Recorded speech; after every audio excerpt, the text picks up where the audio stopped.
Today we're looking at the subject of voting, whether to vote or not to vote.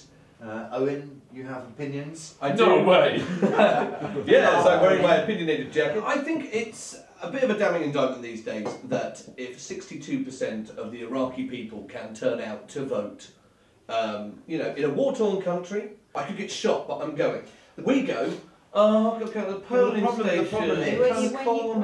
When you look at the percentages, it's really the 18 to 24-year-olds that seem not to be interested at all. So I think we've got, disillusioned, and the 65s plus are going. Yeah. Because they remember back to the day when it was. It used to be something that was sacrosanct. Exactly. So why have we become so tired of the whole thing? Is it because we've been manipulated so much by the newspapers, the press? No one actually knows what they're voting for. The parties that they originally believed in, it's not just a case of I've lost faith. I don't actually know what you do anymore. Do we need some sort of reform here? What we're spoilt with at the moment is basically the amount of information available to us, and therefore the conflict of information that creates. Do I want to sit and read through all those party manifestos? Right, so I would like to propose an alternative. We don't vote at all.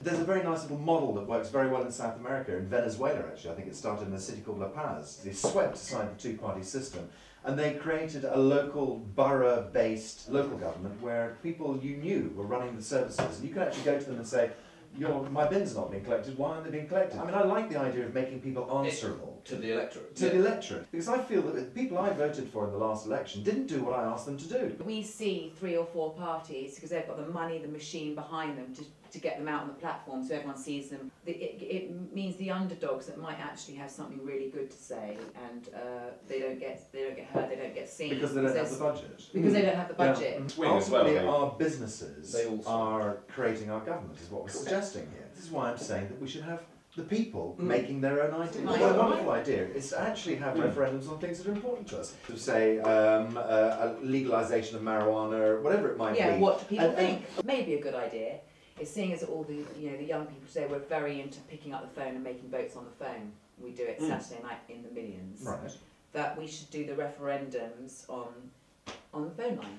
Simon Cowell has expressed an interest and said he would like to do a political-based show in a kind of X Factor style. Yes. I don't know if that's a good idea. Yeah. It's a double-edged sword. It would turn into a popularity contest, which would be completely stupid. It would be based on an image base that you know which way Cowell will go on this thing. But then again, would it encourage youth votes? American politics has kind of always verged towards the celebrity. You've had film stars becoming president, you've had film stars becoming governors. Are we suggesting Hugh Grant for Premier here? Good God, no. Anthony Hopkins. I would. We have a very interesting potential coming up here now, which is a hung parliament.